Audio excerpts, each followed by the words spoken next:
নমস্কার। রম্য গল্পমালার পক্ষ থেকে সকল শ্রোতা বন্ধুদের জানাই স্বাগত।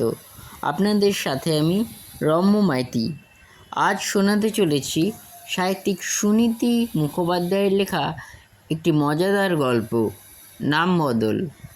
অঙ্কনে দিলীপ দাস, গল্প পাঠে আমি রম্য মাইতি। আজকের গল্প নাম বদল। সেদিন বিকেলে কামাক্ষাকে কামাক্ষা নামে ডাকতে ও সাড়া দিল না। দ্বিতীয়বার ডাকার পর ও বলল, আজ থেকে আমার নাম আর কামাক্ষা নয়, নীলাঞ্জন।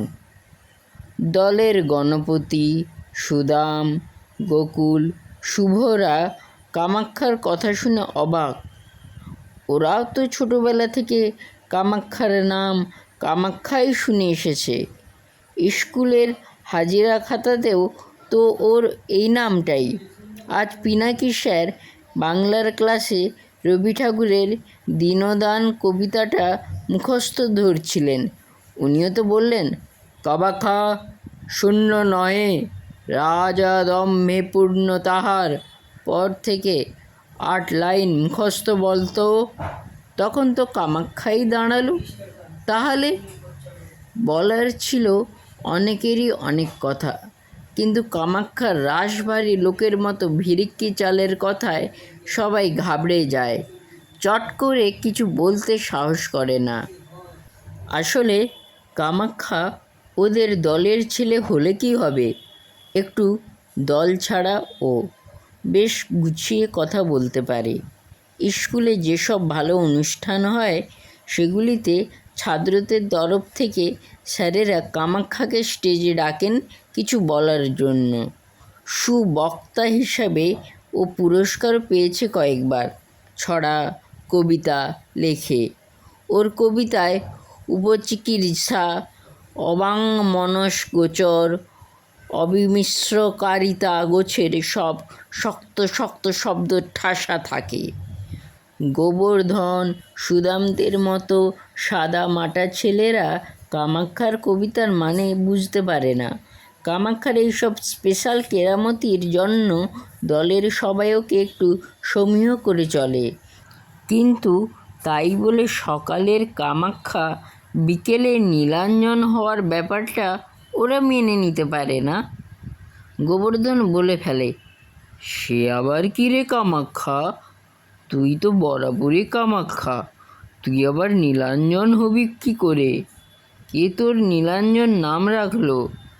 কামাক্ষা ওর বুকটায় নরম চাপড় দিয়ে বলে, নিজে রেখেছি, আমি নিজে। গোকুলদের বাড়িতে প্রায়ই হরিনাম সংকীর্তন হয়। কৃষ্ণের অষ্টোত্তর শতনাম শুনতে শুনতে 108খানা নাম ওর মুখস্থ। ও বললে, দেখ, অমন যে ভগবান শ্রীকৃষ্ণ, তার 9 ডজন, মানে 108খানা নাম থাকলেও একটা নামও নিজে নিজে রাখেননি। শুনলেই বোঝা যায় এ, ও, সে, ইনি, উনি, তিনি রেখেছেন। শুনিসনি? অমুক রাখল নাম যদু বাছাধন, তুমুক রাখিল নাম নন্দের নন্দন। কোথাও কি লেখা আছে ননীচরা নাম রাখে কৃষ্ণ নিজে নিজে? কামাক্ষা বলে, দেখ, কৃষ্ণের অষ্টোত্তর শতনাম আমি পড়েছি। আমার কামাক্ষার নাম পাল্টে নীলাঞ্জন নাম রাখার আগেই ওটা পড়েছি। ইচ্ছা ছিল ওখান থেকেই একটা লাগতাই নাম বেছে নেব। তা একটা নামও কি পছন্দসই হতে নেই? যাচ্ছে তাই সব নাম রেখে গেছে এ ও সে। আমি কৃষ্ণ হলে তীব্র প্রতিবাদ জানাতুম, সব নাম সে বাতিল করে দিতুম। যাক, সে যা হবার হয়ে গেছে। তোরা কিন্তু আজকের এই বিকেল থেকে আমাকে বরাবরের জন্য নীলাঞ্জন নামে ডাকবি, বুঝলি? ধনঞ্জয়, গোবর্ধন, গোকুল, গণপতিরা কামাক্ষার এই সব কথা শুনে ঝিম মেরে যায়, কারণ ওরা কামাক্ষার মতো অত দুমদাম সাজিয়ে কথা বলতে পারে না। গোবর্ধন আর গোকুলের মামার বাড়ি একটু শহর জায়গায়, গোবর্ধনের কাটোয়ায় আর গোকুলের আরামবাগে। মামার বাড়ি গেলে ওরা মামাতো ভাই বোন আর বন্ধুবান্ধবদের সঙ্গে ঘোরাফেরা করে। তাদের নামের ভিড়ে গোবর্ধন, গোকুল এইসব নাম যে বেমানান লাগে না তা নয়। একবার তো মামাতো বোন প্রিয়াঙ্কা বলেই ফেললে, দেখ গোবর্ধন দা, অনেকের বড় নাম আধখানা করে নিয়ে ডাকলেও ভালো লাগে। যেমন ধর সৌম্যদ্বীপ, সৌম্য নামে ডাকলেও বেশ, আবার দ্বীপ নামে ডাকলেও বেশ মিষ্টি, তাই না? কিন্তু তোমার এমন নাম আধখানা ভেঙে ছোট করলে বিচ্ছিরি, গোবর হয়ে যায়। তোমার ও নাম কে রেখেছিল বলো তো? প্রিয়াঙ্কার কথায় গোবর্ধন কেমন যেন কুঁচকে যায়। ও মনে মনে কামাক্ষার নতুন দেওয়া নীলাঞ্জন নামটাকে ভাঙতে শুরু করে। সন্ধি বিচ্ছেদ করে দেখে নীলযুক্ত অঞ্জন, দুটো টুকরোতেই ভালো নাম। কেউ যদি ওকে নীল নামে ডাকে সে তো বেশ ভালো শোনাবে, আবার যদি কেউ অঞ্জন বলে সে নামটাই বা মন্দ কিসে? দলের সবার থম মেরে থাকা দেখে কামাক্ষা জিজ্ঞেস করে, কী রে, আমার নীলাঞ্জন নামটা বেছে নেওয়াটা খারাপ হয়েছে? গোবর্ধন নিজের নামটা হতাশ হয়ে দীর্ঘশ্বাস ফেলে বলে, না, ঠিকই হয়েছে। কামাক্ষা বলে, দেখ, তোরা তো জানিস আমি ছড়া কবিতা লিখি, তো সেদিন ঠিক করলুম আমার নামটা নিয়ে একটা ছড়া লিখব, কিন্তু লিখতে বসে লেখার ইচ্ছেটাই পুরো বরবাদ হয়ে গেল। পুরো আধ ঘন্টা ধরে চিন্তা করে দেখলুম কামাক্ষার সঙ্গে তামাক্ষা ছাড়া আর কোনো মিলিয়ে লেখার শব্দ নেই। ঘেন্না ধরে গেল নামটায়।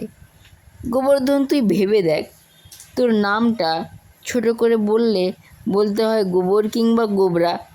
5 জনের সামনে ওই নামে ডাকলে তোর মান থাকে? এরপর গণপতির দিকে তর্জনীটা তুলে কামাক্ষা হাসতে হাসতে বলে, তোর নামটা ভাগ্যিস গণপতির বদলে পশুপতি হয়নি, তাহলে কি কেলেঙ্কারিটা হতো বল দিকিন? কারণ পশুপতি থেকে পতি ছেঁটে দিয়ে পশুর নামে ডাকলে তোর মান সম্মান কোথায় গিয়ে দাঁড়াতো তা ভেবে দেখেছিস? আর নামটা ভূতনাথ হলে তো আর রক্ষা ছিল না, বেঁচে থেকে 5 জনের মুখে ভূত হয়ে যেতিস। কি বিচ্ছিরি ব্যাপার বল দেখি, সারা জীবন একটা বাজে নামের বোঝা বয়ে বেড়ানো। এবার গোকুলের দিকে ফিরে কামাক্ষা বলে, তুই কিছু মনে করিস না ভাই, তোর গোকুল নামটা উচ্চারণ করলেই আমার সেই উদ্ভট প্রাণীটির কথা মনে পড়ে যায় যার নাম গন্ধ গোকুল। আমাদের দলে একমাত্র ভালো নামের মালিক শুভ। কি মিষ্টি নাম বলতো? ওর বাবা মাকে আমার ওই জন্যে খুব ভালো লাগে। নামের প্রশংসা পেয়ে শুভ এক ফালি হেসে নড়ে চড়ে বসে, তাকায় সবার দিকে, যেন বলতে চায়, দেখ, আমার নাম নিয়ে কামাক্ষার কোনো বাজে বাহাদুরি খাটবে না।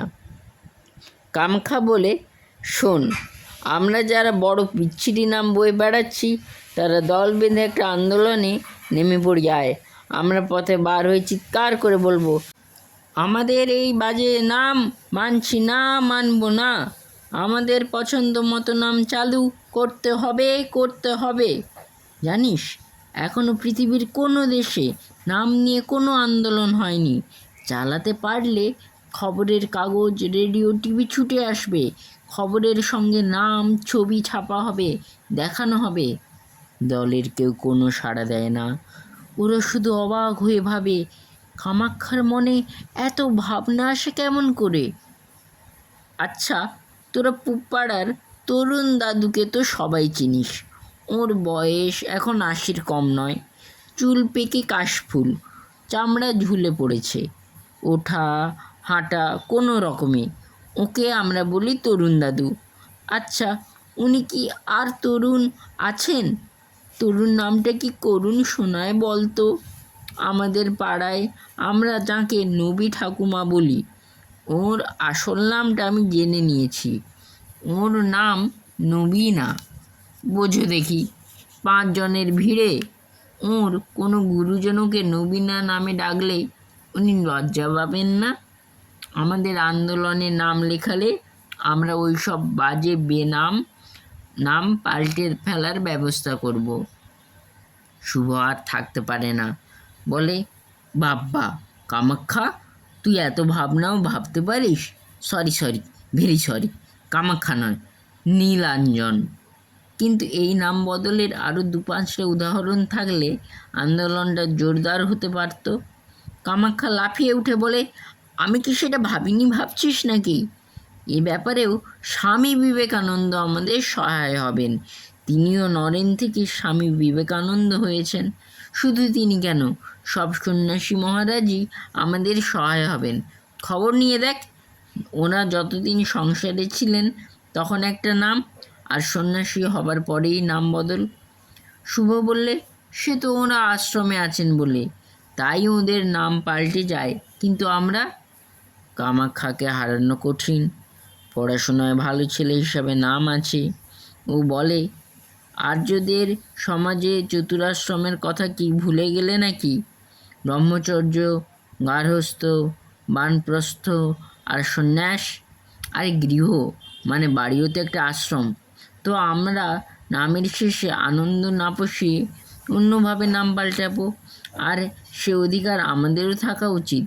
তাছাড়া ফলেদের যদি নাম পাল্টায় আর আমরা তা মেনে নিই, তাহলে আমাদের নাম পাল্টাতে দোষ কী? গণপতি বলে, ফলেদের নাম পাল্টায় মানে?